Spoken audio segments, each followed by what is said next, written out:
Blasters പുതിയ പരിശീലകനെ പ്രഖ്യാപിച്ചു. പരിശീലകനെ പ്രഖ്യാപിക്കുന്നതിന് മണിക്കൂറുകൾക്കും മുൻപ് തന്നെ മാർക്കസ് മെർഗുലാവോ തൻ്റെ ട്വിറ്ററിലൂടെ എക്സിലൂടെ കുറിച്ചിട്ടുണ്ടായിരുന്നു. 48 മണിക്കൂറിനുള്ളിൽ തന്നെ കോച്ചിനെ പ്രഖ്യാപിക്കാനുള്ള സാധ്യതകളുണ്ട് എന്ന് പറഞ്ഞുകൊണ്ട്. ഏതായാലും കോച്ചിനെ പ്രഖ്യാപിച്ചു. സ്പാനിഷ് പരിശീലകനാണ്. ചാനൽ സ്ക്രീൻ കാണുന്നുണ്ടെങ്കിൽ സബ്സ്ക്രൈബ് ചെയ്തിട്ട് ബെൽബട്ടനോട്ട് ഇതുപോലുള്ള ഇൻഫർമേഷൻ നിങ്ങൾക്ക് നോട്ടിഫിക്കേഷൻ ലഭിക്കാനായി. സ്പാനിഷ് പരിശീലകനാണ്.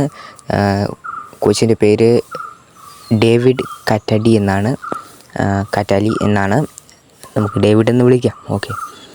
സ്പാനിഷ് പരിശീലകനാണ്. അദ്ദേഹം 4ഓളം ടീമുകൾക്ക് വേണ്ടി പരിശീലിപ്പിക്കുകയും അവിടെ മുഴുവനായി നിന്ന് പോയിട്ടില്ല എന്നൊക്കെയാണ് അറിയാൻ സാധിക്കുന്നത്. അതായത് പകുതിയിൽ വെച്ച് പുറത്താക്കപ്പെടുകയും ഒക്കെ ചെയ്തിട്ടുണ്ട്. അദ്ദേഹത്തിന് ഒരു മേജർ ട്രോഫി എന്ന് പറയാനുള്ളത് ഇവിടുത്തെ സൂപ്പർ കപ്പ് പോലത്തെ ഒരു ട്രോഫിയാണ് അദ്ദേഹത്തിനുള്ളത്.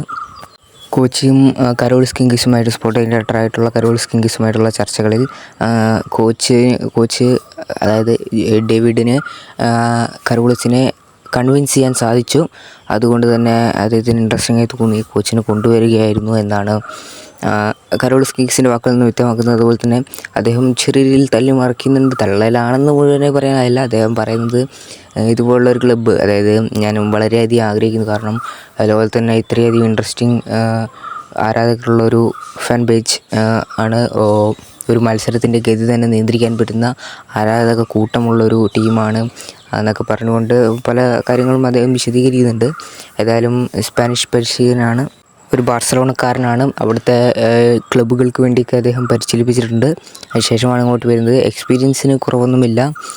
ഇവിടുത്തെയും അവിടുത്തെയും വെച്ച് നോക്കുമ്പം ഒരു താഴ്ന്ന ലെവലിലുള്ളതാണ്. അതായത് നമ്മൾ ലാലിഗയും ISLും താരതമ്യം ചെയ്യുമ്പോൾ ISL താഴ്ന്നു കിടക്കുന്നൊരു ലീഗാണ്. അതായത് സ്പാനിഷ് ലീഗിനേക്കാളും കുറച്ച് താഴെ ആയതുകൊണ്ട് തന്നെ അവർക്ക് സുഖമായി പരിശീലിപ്പിച്ച് വിജയത്തിലേക്ക് എത്തിക്കാൻ ബ്ലാസ്റ്റേഴ്സിന് സാധിക്കുമെന്ന് തന്നെ നമുക്ക് പ്രതീക്ഷിക്കാം. ഏതായാലും കാത്തിരുന്ന് തന്നെ കാണണം. ഇന്നലെ India Bangladesh AFC qualifier round മത്സരം ഉണ്ടായിരുന്നു. ആ മത്സരത്തിൽ സമനിലയിൽ അവസാനിച്ചു. സുനിൽ ഛേത്രിക്കും ഒക്കെ നല്ല അവസരങ്ങൾ ലഭിച്ചിരുന്നു. പക്ഷേ അതൊന്നും ഗോളിലേക്ക് എത്തിക്കാൻ സുനിൽ ഛേത്രിക്കോ താരങ്ങൾക്കോ സാധിച്ചില്ല. ബംഗ്ലാദേശിന് വേണ്ടി പ്രീമിയർ ലീഗ് ലെസ്റ്റർ സിറ്റി താരം ഇന്നലെ അരങ്ങേറ്റം കുറിച്ചിരുന്നു. നല്ലൊരു പ്രകടനം തന്നെയാണ് കാഴ്ചവെച്ചത്. എടുത്തു പറയേണ്ടത് കുറച്ച് അനുകൂലമായ ഫൗളുകളൊക്കെ ലഭിക്കേണ്ടിയിരുന്നു. എന്നാൽ അതൊന്നും ലഭിച്ചിട്ടില്ല എന്നുകൂടി കാണേണ്ടതുണ്ട്. അവർ നല്ലോണം ബോഡി ഫിസിക്കൊക്കെ ഉപയോഗിച്ച് കളിക്കുന്നുണ്ടായിരുന്നു. പാസിങ്ങിലൂടെ അവരുടെ എല്ലാ കെട്ടുകളും തകർത്തുകൊണ്ട് ഫൈനലിൽ വരെ എത്താൻ സാധിച്ചു. അതായത് ഫിനിഷിങ്ങിൻ്റെ ഒരു അപാകത കൊണ്ടാണ് ഇന്നലെ ഗോൾ സ്കോർ ചെയ്തത്. സുനിൽ ഛേത്രിക്ക് അവസരങ്ങൾ നിരവധി ലഭിച്ചിരുന്നു. എന്നാൽ അതൊന്നും ഗോളിലേക്ക് എത്തിക്കാൻ സാധിച്ചില്ല. അതുകൊണ്ട് തന്നെ സെക്കൻഡ് ഹാഫിൽ സുനിൽ ഛേത്രിനെ സബ്സ്റ്റിറ്റ്യൂട്ട് ചെയ്യേണ്ടി വന്നു.